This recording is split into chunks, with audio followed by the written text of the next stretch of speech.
Bonjour chers étudiants, voilà, donc ça c'est votre chapitre 6, le dernier chapitre de votre programme de physique cette année. Donc ça porte sur hydrostatique. Pour voir donc le cours en vidéo, il faut cliquer sur ce lien. Dans ce chapitre, je vais vous montrer tout simplement c'est quoi l'équation de l'hydrostatique, l'équation générale de l'hydrostatique. Mais avant ça, on va tout simplement poser les bases un peu pour voir c'est quoi un fluide et toutes les informations. Voilà, donc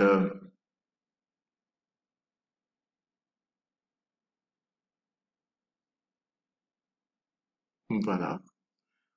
Qu'est-ce qu'un fluide?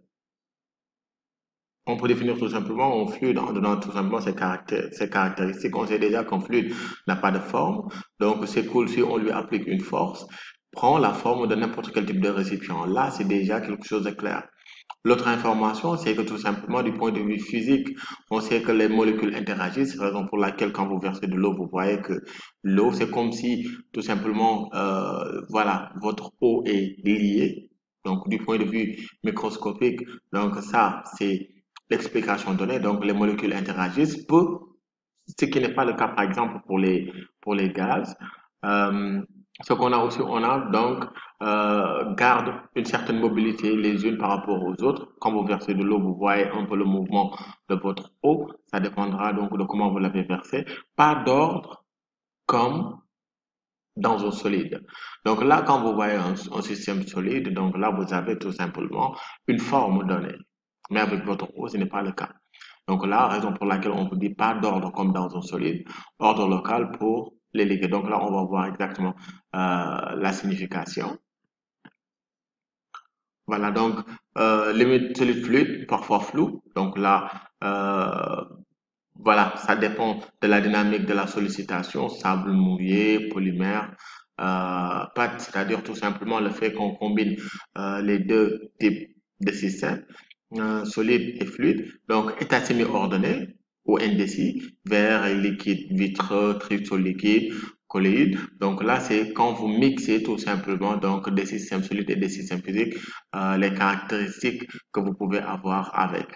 Donc là, dépend aussi de l'échelle et du temps donc considéré. Donc par exemple, comme les glaciers par exemple. Donc là, lorsque on veut combiner un fluide et tout simplement un solide, donc ça, on sait déjà que ça dépend de la dynamique de la sollicitation. Donc l'état est semi-ordonné et aussi tout simplement dépend aussi de l'échelle de temps considérée. Donc là, c'est quand on veut les composer les deux. Donc ça sont les caractéristiques.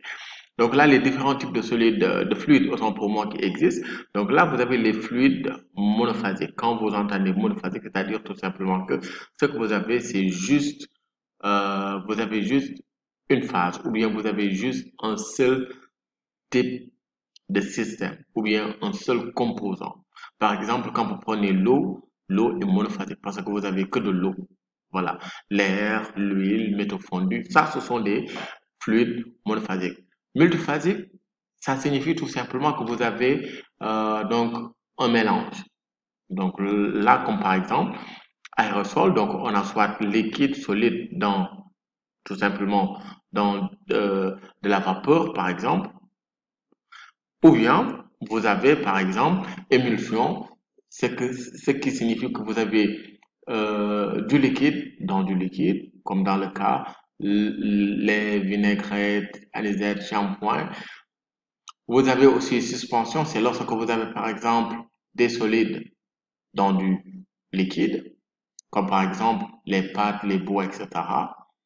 Vous avez ici les liquides à bulles, c'est-à-dire tout simplement vous avez du gaz dans un liquide, comme par exemple vos sodas, les boissons gazeuses, etc. Vous avez aussi dans l'océan, etc. Mais aussi vous avez ce que l'on appelle aussi des fluides complexes ici, comme par exemple des magmas. Quand vous entendez magma, c'est les volcans, les quand vous observez tout simplement les volcans, les laves, voilà, donc qui coulent émanant tout simplement des volcans. Donc ça, on appelle ça le plus souvent des magmas. Ou bien, par exemple, vous avez aussi plasma. Ça, c'est un état de la matière. Et vous avez aussi les ferrofluides. Donc là, on va le voir tout à l'heure. Ce sont des propriétés magnétiques. On va le voir tout à l'heure en image. Donc là, vous avez aussi les polymères, les micelles, les cristaux liquides, etc. Vous avez aussi les milieux granulaires, comme le sable, le poudre. Ça, ce sont des systèmes complexes. Donc ici, vous avez par exemple quelques fluides complexes, des ferrofluides. Les ferrofluides sont de cette manière.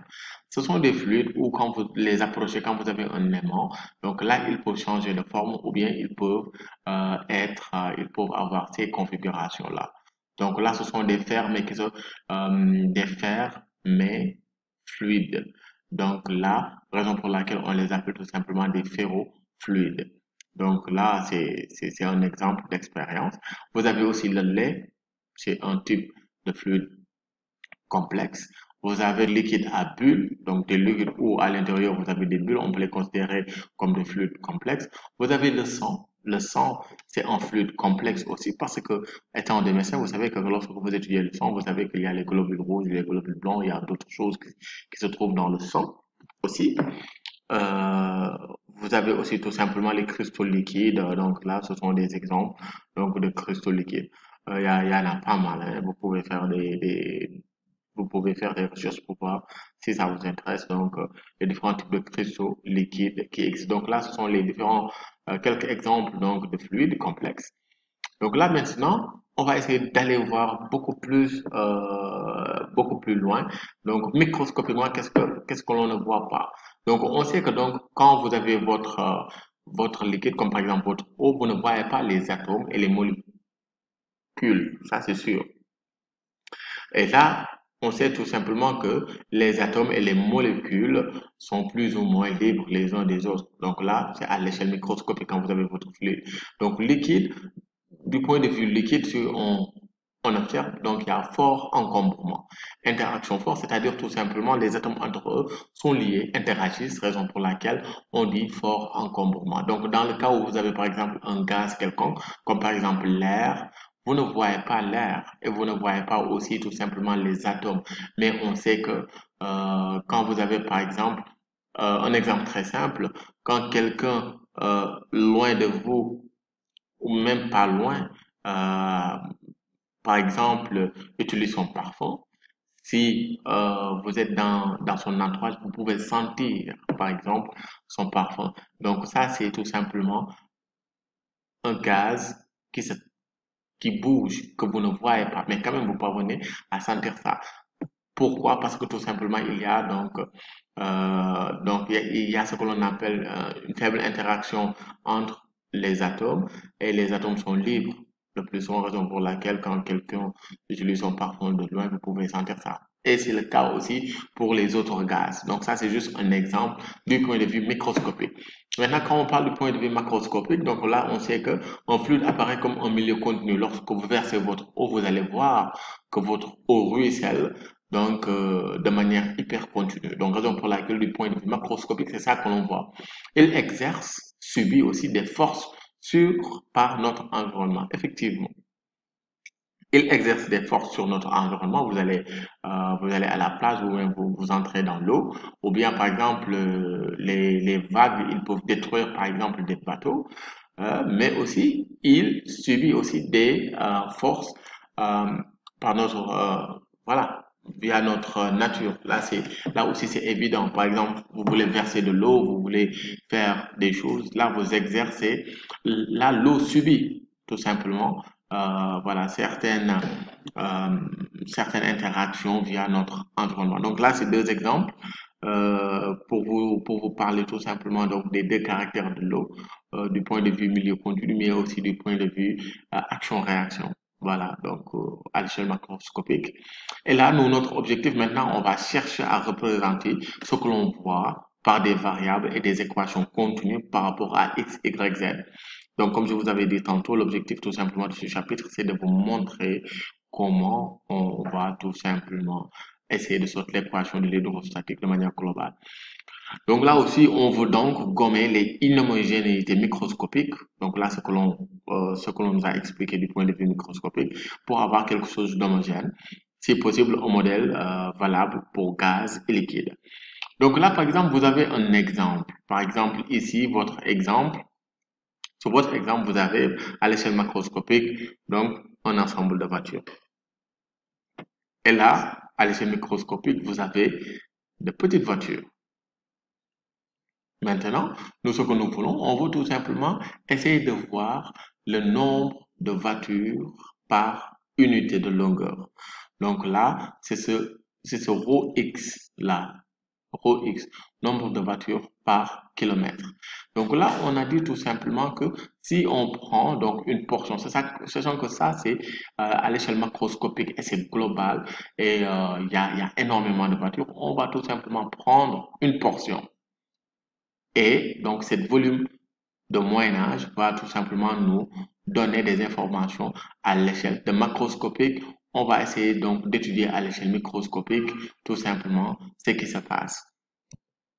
Et là, on vous dit tout simplement dx petit du point de vue macro. Donc là, on a tout simplement à l'échelle macroscopique plusieurs voitures et on va tout simplement étudier à l'échelle microscopique ces voitures. Qu'est-ce que nous allons faire? On va prendre une portion et là, on va de variation de densité à cette échelle.